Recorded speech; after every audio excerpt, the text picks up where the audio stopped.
You're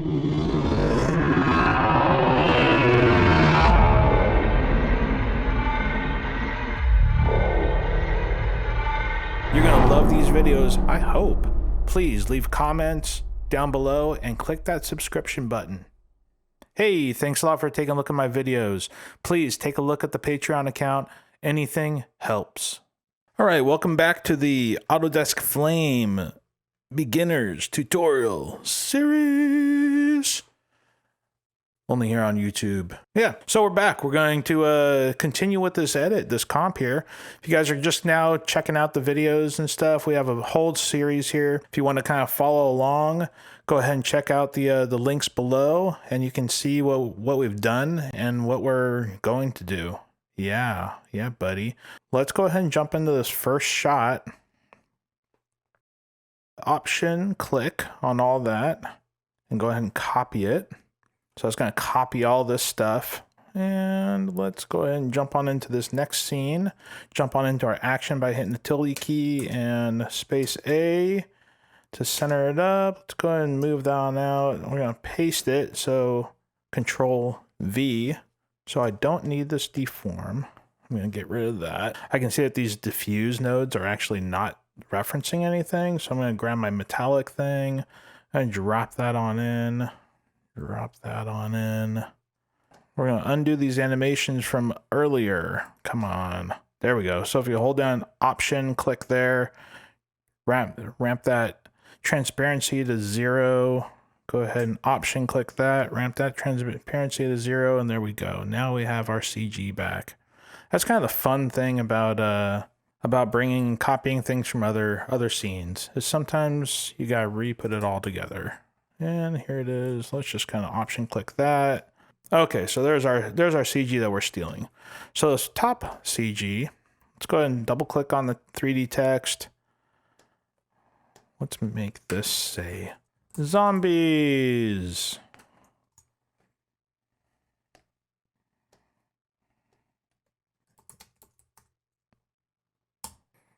Zoom on in. Let's get this and only up here. Oh, we'll just kind of have it tuck in like that. Look at that. Look at that. That's a beautiful little thing. Okay, that's not big enough. Let's go 95.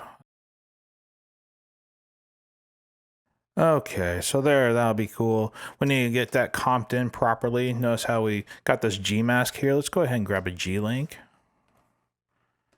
and connect it to that. Yeah, there we go. Then we have our zombie. Okay, see, I was just kind of floating along though. We need to track that puppy in. We could connect this axis. That's our tracker for our G mask. But since we picked a point in the foreground, it's not really going to translate very well for this, since it's a little bit further back in Z space for the optical illusion that we're trying to show here. Oh, there we go. Okay. I still have the G link selected. Okay, let's take a look here. Let's find a node bin. Let's grab an access node. We're going to connect him right here. Double click, and let's do text track.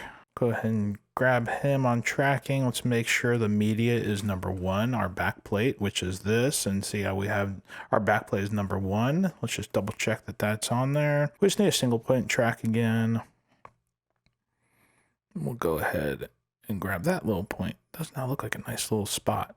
Let's analyze that. Let's just watch and make sure that it tracks and holds nicely to that. If it doesn't, man, I'd be surprised. Look at that. Beautiful, beautiful track. Look at that. That was such a nice thing. Look at that. Just slap the zombies on down there. So that's not what we want. If we go back to the access tab, we can hit the adjust offset. It's going to put it right back in the place where we had it. So let's just kind of follow along. Looks like it's tracked in very nicely. It's tracking that bump very nicely. Let's go ahead and hit escape. And let's put a couple of wooden boxes, wooden crates into this scene. So we have this part of the elements. Let's grab this wood crate. And, oh man, that doesn't look right. There we go. So while we have them out here, let's go ahead and do a little color grade on them. Come on now. There it is. Hold down shift, kiss it on in. Let's go ahead and double click on our color corrector, and let's just kind of shift it. I'm going to disconnect this so he's not right in front of that other one. Let's just shift him. So taking a look at that, it's kind of a darkish, greenish-ish, yellowish kind of look. Oh, no, that looks like, you know what? Something like in there? Yeah, that looks pretty good. Let's crank that gain down, drop that down. Oh man, I could probably go way down. Ooh, yeah. So it's gonna be sitting right down in this area, so it's gonna be nice and dark. We can even like bring it even further down. But we want to kind of match it up with this zombie.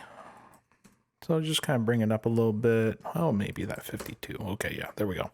How about we bring the blacks in? Oh, there we go. Nice and contrasty, just like the rest of that shot. Time for a little self-promotion. Please go to Spotify, Apple Music, and many other platforms to take a listen to my band, Fade to Black. So let's go ahead and comp that one on in. Here's our boxes. I'm just gonna comp it on in. Just kind of get them out of the way there. Go back out. Let's grab another color corrector.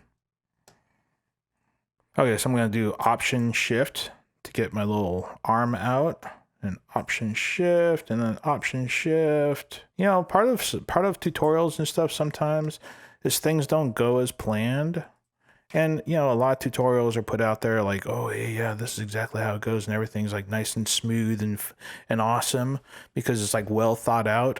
I'm trying not to well thought out these because I want you guys to see the problems that arise sometimes with any kind of edit system. It's not just Flame, it's not just Avid products, it's not just Adobe. They all have some sort of issues and stuff.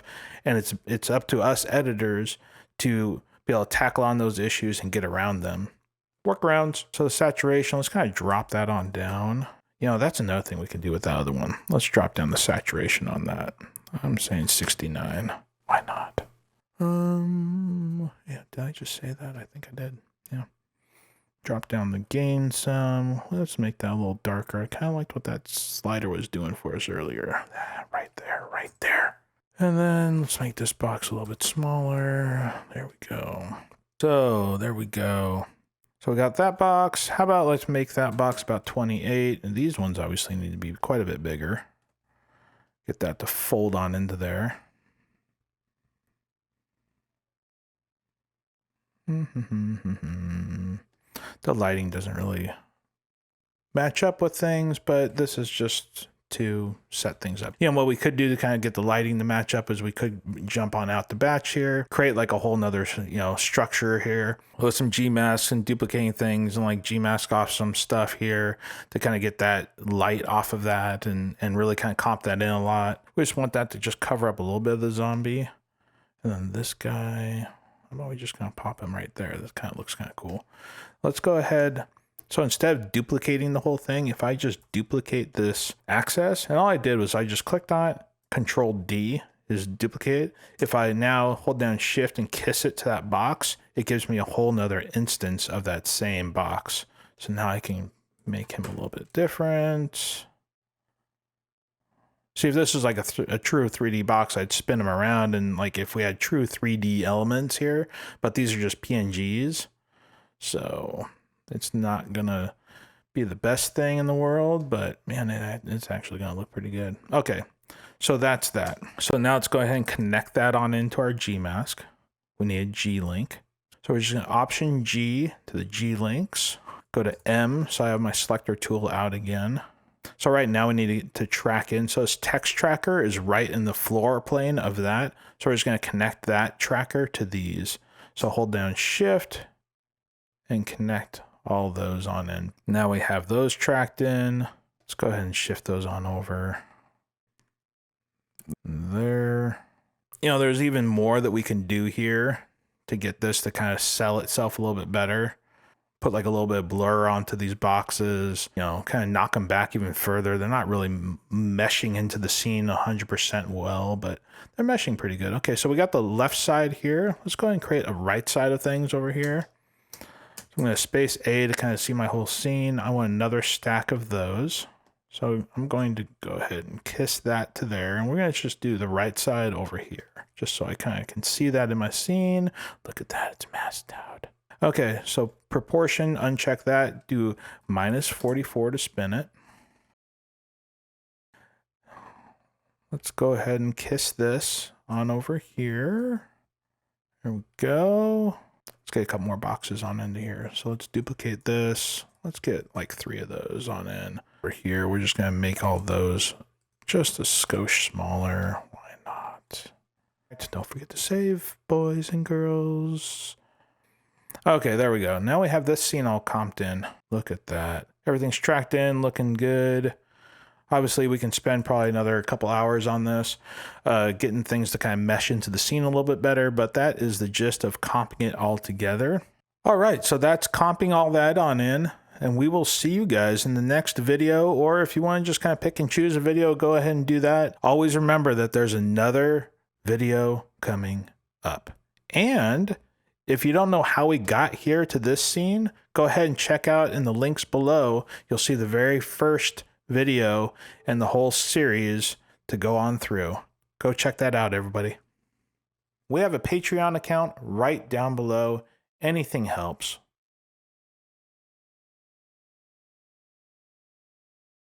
While we're here, check out my band, Fade to Black. Spotify, Amazon Music, Apple Music, everything else. Hey, if you guys like these tutorials, please subscribe and click the bell if you want to get notified. Tons more tutorials coming up.